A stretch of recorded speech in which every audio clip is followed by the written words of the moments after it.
Good morrow, nerds. It is I've been thinking about size a lot lately. What's the most I can take and how great it feels. Not that you can't do a lot with a little, though. I'm talking about tabletop RPG group size, you degenerates. Sheesh, clean the filth out of your brains. Anyway, I've also been thinking that I haven't done an RPG philosophy video since March. So a third installment is long overdue. So that's what we're doing today. I am going to look at how different group sizes can affect your tabletop RPG experience, from one-on-one games all the way up to 6 and 7 player mega groups. Hopefully watching this video will get you thinking about the right size for you, so you can be a bit more deliberate than just, 3 to 5 sounds good. So, whether your gaming group is a huge throbbing organ of roleplay, or it's a bit more pint-sized, sit down, buckle up, and prepare for more dirty jokes than you can shake a stick at. But before we go any further, please subscribe to the channel and hit the bell for notifications to make that subscriber count even bigger. Given my current platform, every little helps. Okay, let's start small and work our way up. The smallest traditional RPG group you can possibly have is 1 player and 1 GM. Yes, there are some solo RPGs where you play by yourself, as well as some RPGs with no GMs at all, but really those deserve their own videos. So, we'll start with one-on-one gaming. I don't have a ton of experience. I've GM'd exactly 1 session of it, and played in about 2 or 3. But there are a few lessons that I have been able to pick up from that small experience. First, they're incredibly focused. Having exactly 1 player means the GM doesn't have to split their attention. This not only makes the experience more intense, but also means that things go a hell of a lot faster. As we'll see throughout this video, the pace of play is inversely proportional to the number of players. So one-on-one play will provide the quickest, most intense, most focused RPG experience you could ever have. You'll be in and out of the session in a flash. Second, blind spots are a problem. If you have 4 players, you can do the classic fantasy quartet of fighter, rogue, cleric, and wizard. If you have 1 player, you basically have to pick one and neglect everything else. If your 1 player picks fighter, they'll be utterly stumped by a locked door. If your 1 player picks rogue, they'll be picking locks and doing sneak attacks merrily until they take a critical hit and find they can't heal easily. And so on and so forth. Most tabletop RPGs are designed with groups of players in mind, so they're set up intentionally so that no 1 player should be able to do everything. That bites you in the arse as soon as you go for one-on-one play. There are a few ways to get around this. First, some games are actually designed for one-on-one play.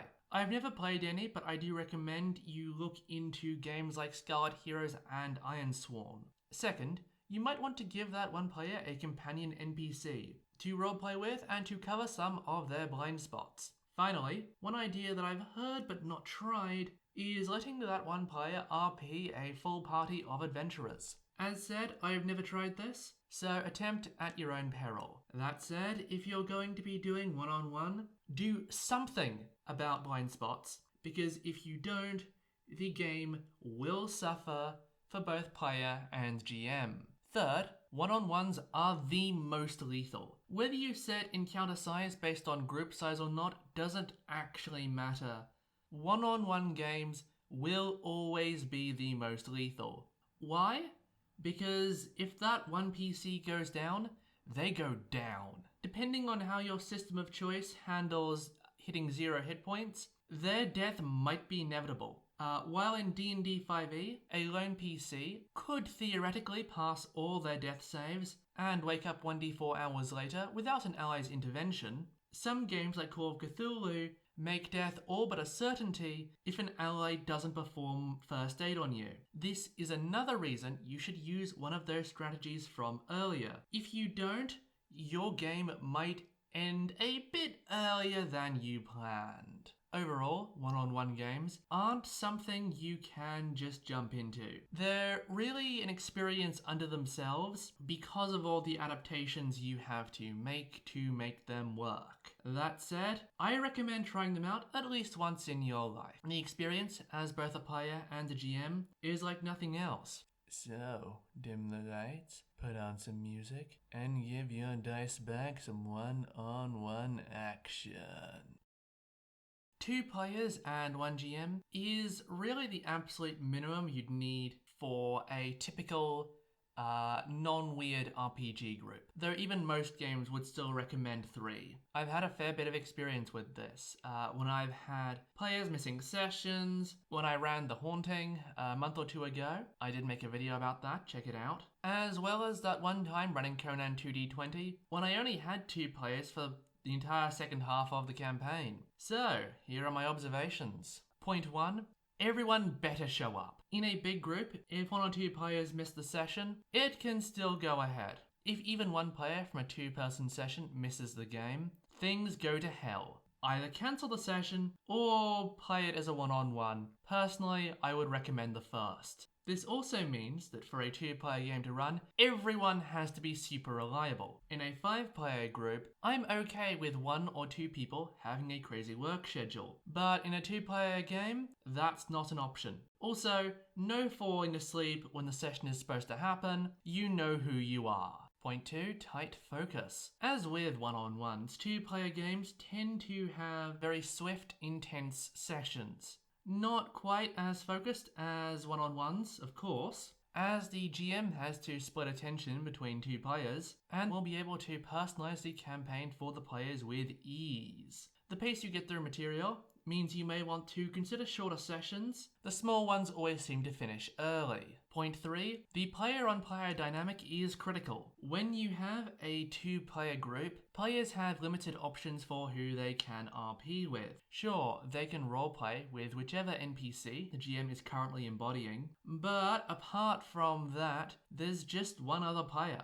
Not only do the 2 players need to get along well, but their characters also need an interesting dynamic to get the most out of the experience. Point 4. Watch out for blind spots. A 2-character party will have fewer blind spots than a single character group, but it will still have some. Using fantasy as an example again, a rogue and a wizard can handle locks and traps well between them, and even do a bit in combat, but they'd be downing healing potions like they were shots. A companion NPC might help, but you probably don't need the more drastic methods required for a one-on-one campaign. Honestly, as a GM, I'd just tailor my prep to focus on their strengths and avoid their weaknesses. This is one area where the extra focus you can give really does help. Point 5, it's more dangerous. Now, how much more dangerous depends on whether you're doing the old school method of rolling for encounter size or the new school method of setting encounter size based on group size. The first is way more brutal than the second.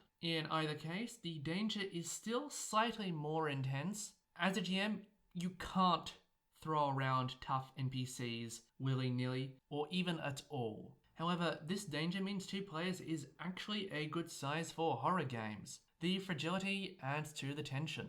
As you can see, 2 players sits in that liminal space between one-on-one groups and those of more traditional sizes. Play goes fast and hard, so there'll be plenty of motion for your ocean. Sometimes you can do more with something smaller. Now, if only I could get more women to believe that.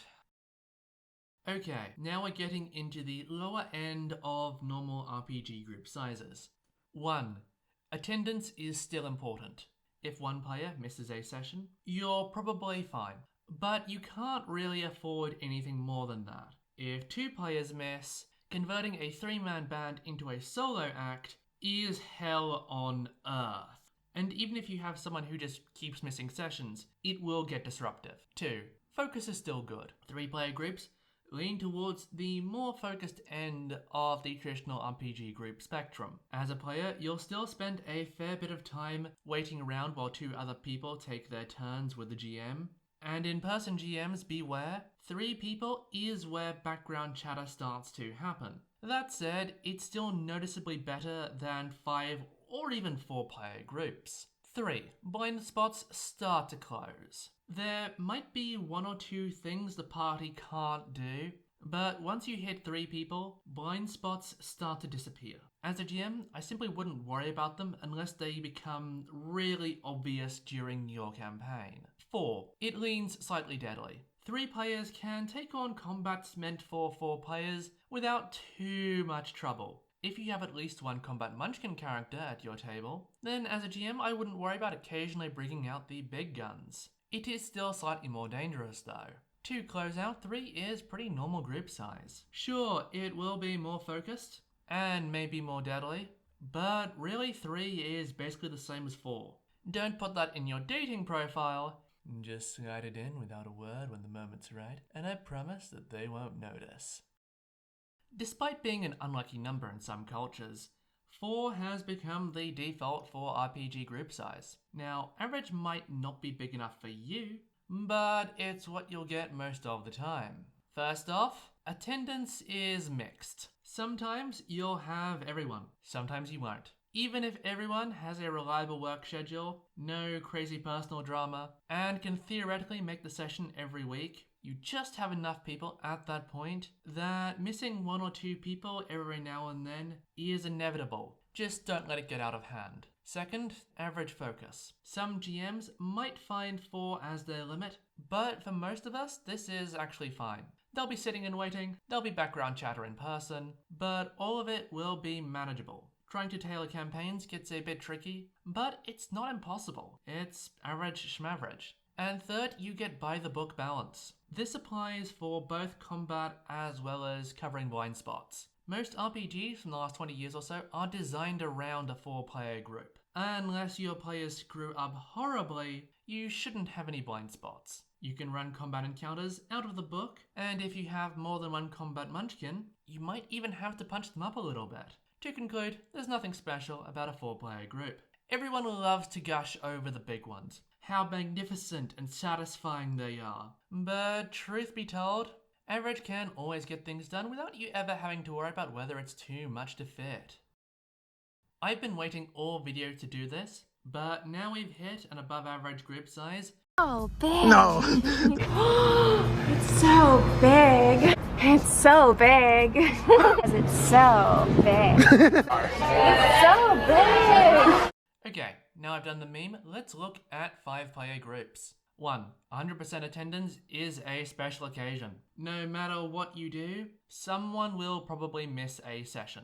I also find that quality control on player reliability tends to go down in larger groups, so crazy work schedules and personal lives become more and more common. Getting the full group together for a session, especially on time, will feel like something special. 2. Faltering focus. 5 players are the limit for a lot of GMs, and there's a reason. At this point, combat slows down, and distractions spike up. One thing I've noticed in in-person games is a GM and player can be talking, while 2 other pairs of players are each having their own conversation. Suffice to say, as a GM, you'll need to do a lot of shushing at this size. You'll also have to start choosing between quick combat and descriptive combat, because even the most rules-light system won't give you both. That said, even if your GM isn't a size queen, 5 shouldn't be too big to handle.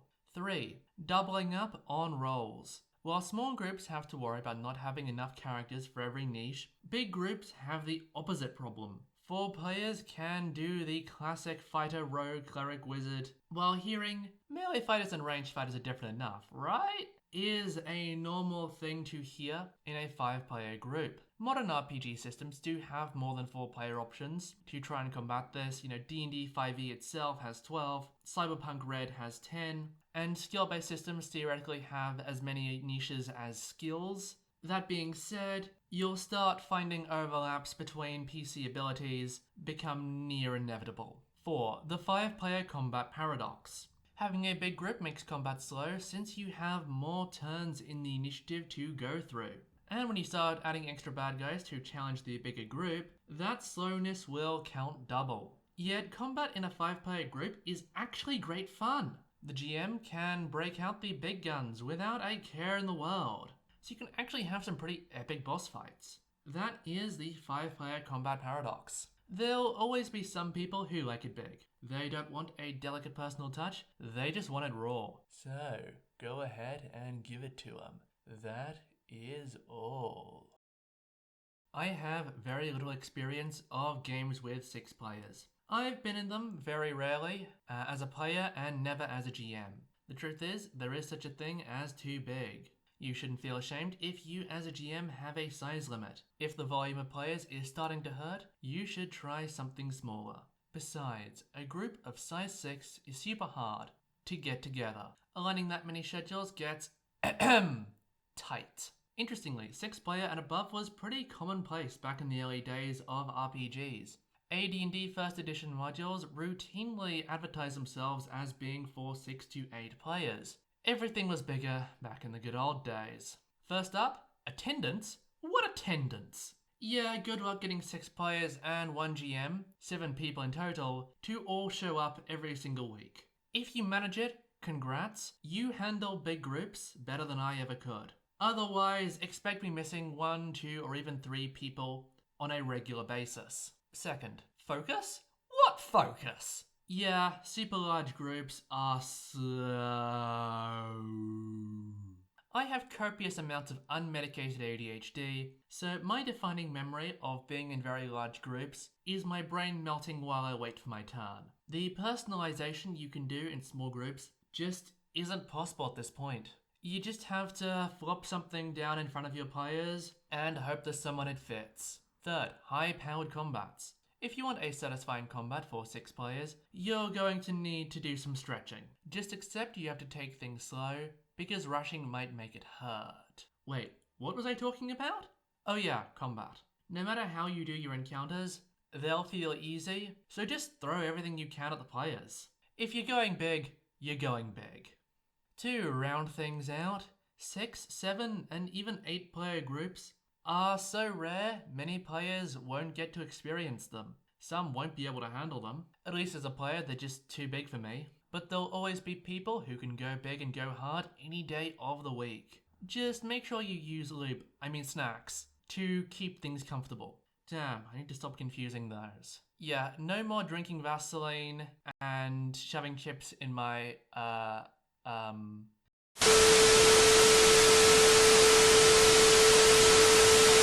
So, what size is right for you? Well, it depends. Turns out there's no one size that fits all. If you want a campaign that focuses on story and role-playing over combat, go small. The GM will have more time to focus on each player, both during the session and during their prep time.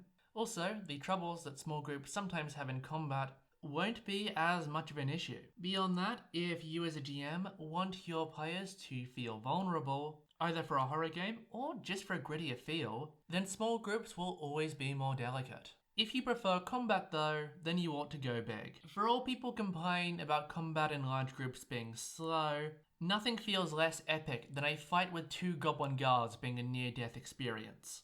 If you want a big, epic fight, you need a big, epic group. It does mean though that the GM needs to keep the pace up, and the players really need to know the rules. Likewise, if you have a chaotic schedule but you still want to game, first off I would suggest either one-shots or board game nights are a better fit for you, but even then, joining up in a larger group where your absence won't be so disastrous is probably the best thing you can do. And of course, no matter how many or few people you have in your RPG group, it will probably still be a sausage fest. And it's a wrap. Thank you all for watching, and thanks to all the hundreds of you who watched my last video. This one is way ahead of what I expected, but who's complaining? If you enjoyed this video, then please like, share, and leave a comment. And if you'd like to see more RPG philosophy videos like this one, then hit the subscribe button and the bell for notifications. Now, what cramming this many dirty jokes into just over 3,000 words has proven to me is that I need to get out more. So, I guess I'll go do that. Once again, thank you all so much for watching, and until I see you next, farewell.